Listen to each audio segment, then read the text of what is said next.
Hello everyone. As you saw, we're doing Calamity Mesa. I almost said Coal Canyon. Where are we? Coon Hollow. We're doing Coon Hollow. In De Beque, Colorado. That was De Beque. Actually where we live. It's a huge town, as you saw. Yeah. On your way up to Coon Hollow, you have to take a couple of forks, so make sure you're paying attention to the map. The Funtrix map is correct for everything on this trail. The beginning of the trail's not too bad. It's a dirt road for like 3 or 4 miles, and then it turns into what you're seeing right here. And then there's a tiny little section in the riverbed. This is not actually in it anymore, right? The BLM had some signs in the wrong place? Yeah. No, this part is. Oh, okay. On the way back, maybe we'll talk about that. The entire trail is 16.5 miles. In and out? In and out. You go up to 6,700 feet from De Beque is 4,900 feet. We went in. Sheesh. And some people live at what? Much lower than that. Mm-hmm. Thinking of people on the coast, that must sound crazy to them. Yeah. Yeah, we already start pretty high. We are in April. It was hot, but it wasn't too hot. There was a nice breeze. Yeah, there's always a breeze in De Beque, so yeah. It's actually a great summer trail. As you can see by the size of the rocks that I'm going over, I wouldn't recommend a stock 4x4 on this trail. If you have a little bit of a lift, and maybe some bigger tires and some armor. Yeah, it was pretty rocky. Yeah, it's pretty rocky. It's not like difficult, but it's not very used, and it's definitely remote, so there's some really off-camber spots. And the trail, if it's wet at all, on a website it says.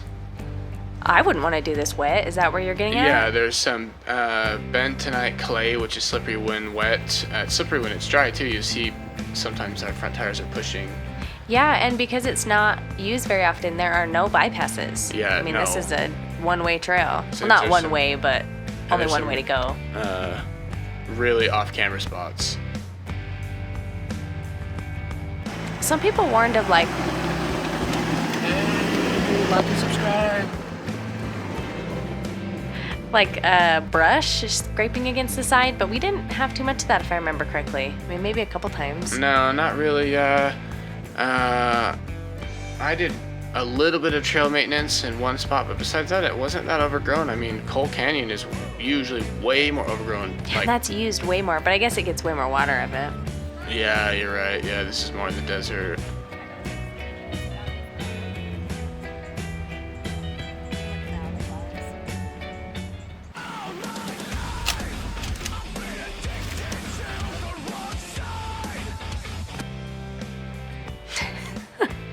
You're so tough. You gotta do trail maintenance. If there's branches across the trail, break them off, keep the trail maintained. It's better for everyone. Oh yeah, it's way better than driving on the tree and ruining the whole tree. Well, and it keeps it from growing into the trail. Well, yeah, that's what I mean. And then people just drive right over it, and then that's never good. There were so many wildflowers when we went. Yeah, it had rained a bit in the weeks prior to our trip, but obviously. Oh, there's a wild turkey in there. Oh, there was like 3 of them, wasn't there? Yeah, there's a male and 2 females, I'm guessing, from the little turkey knowledge I have. And it's crazy being out there and hearing their little yeah, their gobbles. Gobble, yeah. I want to make the noise, but I'll refrain. You can see a lot of the shots. The trail is pretty overgrown, but that's really just because it rains so much, and it probably never rains that much out here. You can see it's like a desert, and so everything was sprouting and blooming. It was really a nice time to do this, because we've been out here a bunch. Like we said, we actually live in De Beque, and so we go on these roads a lot, but not this particular road. And they're all usually just dry. Bone dry. Yeah. Bone dry and brown.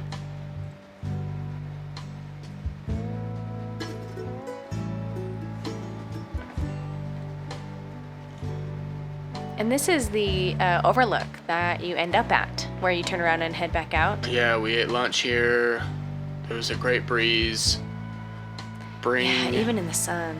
Bring sunscreen, or like we had like a shade umbrella, like a little one that I keep, because it's hot in the sun. There's not a lot of shade. There's some little trees, but not a lot. And you know, you can't like really, a lot of those trees have branches so low you can't really get under them anyway. That's a mesa up there in the background. This is looking towards Grand Junction, and you could see the LaSalle's if it wasn't hazy over there. Oh, really? It was that hazy? Yeah. Wow. Beautiful this direction, though. Yeah, this is looking north. Those clouds almost look fake. Yeah, the mountain back there is so dramatic with the it's like the lines. It's like rock or something over there on the right.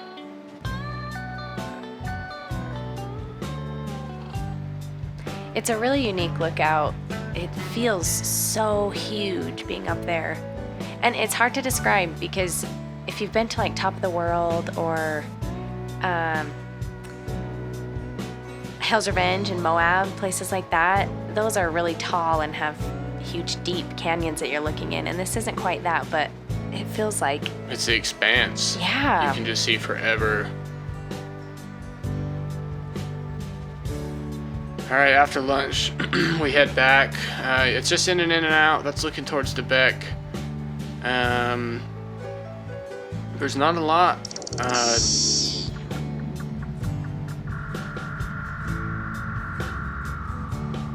Mountain cicada, size 1 to 2 inches, traits, loud, everywhere. Disgusting. Yeah, about the cicadas. Oh, that's a cool lizard. Yeah, the lizards are great. The cicadas are everywhere, and they fly into the Jeep, and they're huge and disgusting, and they do that buzzing thing. Yeah, I try to just like get over bugs. You know, you're gonna go wheeling, you're gonna find bugs. You just have to get over it. But cicadas are a little hard to get over. Yeah, they're a special kind of disgusting. And they're so surprising all the time. Yeah, like especially like on 21 Road, I can deal with the spiders and those mosquito eater things and mosquitoes and, you know, beetles and whatever, but cicadas, ugh. Something about them. So this is the normal spot where you drop down. Some of the scenes following are no longer part of the trail. Yeah.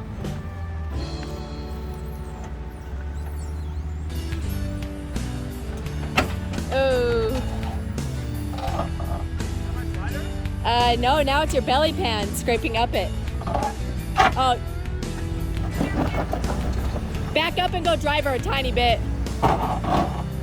Yeah.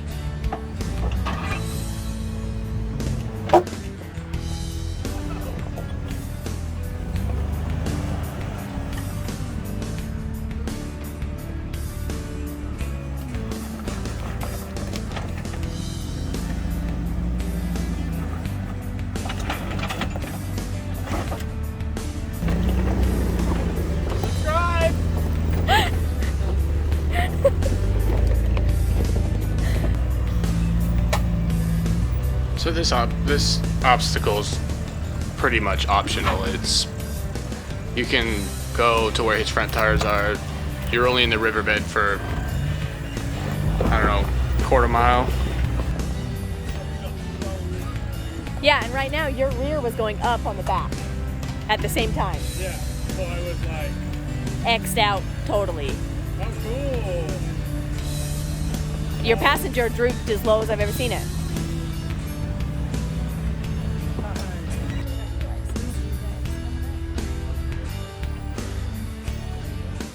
So I'm pretty sure this is the right at the end of where you would stay in the riverbed. And then this following is the BLM.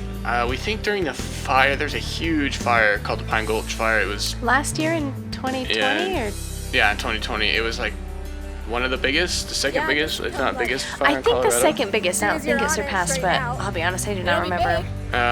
big. A lot of signs were placed quickly and maybe erroneously, but so this is no longer part of the trail. The signs have been fixed. The trail's back to the route that's on the Fun Treks map in the book of the Colorado trails or whatever, wherever else you get your trail maps. I'm sure they're all similar. Yeah, so just follow the map and Yeah. And you'll be fine. honestly, now follow the signs because there's only one route without a road closed sign. That's true. Once you make it past the wild horse area Yeah. and go on the correct road from there, Be there's so not really a lot of fast. places Yeah. you can get lost. Go forward. Yeah, once you get to the trailhead. Oh, those lizards are so cool. They're so colorful. Yeah. And so fast. It looks unbelievable watching it run off camera. I know, and that's on rocks. All right, everyone, we made it to the end of the trail together. If you have any questions about this trail, contact us on Just Instagram. leave a comment. Leave a comment. Well, not Instagram's better at Colorado Off Road. That's true. A little Remember quicker to there. subscribe. Thanks for watching. 10 years, good luck? Yeah, 10 years, good luck. Calamity Mesa next time? Rock Junction and then Calamity Mesa next, yeah.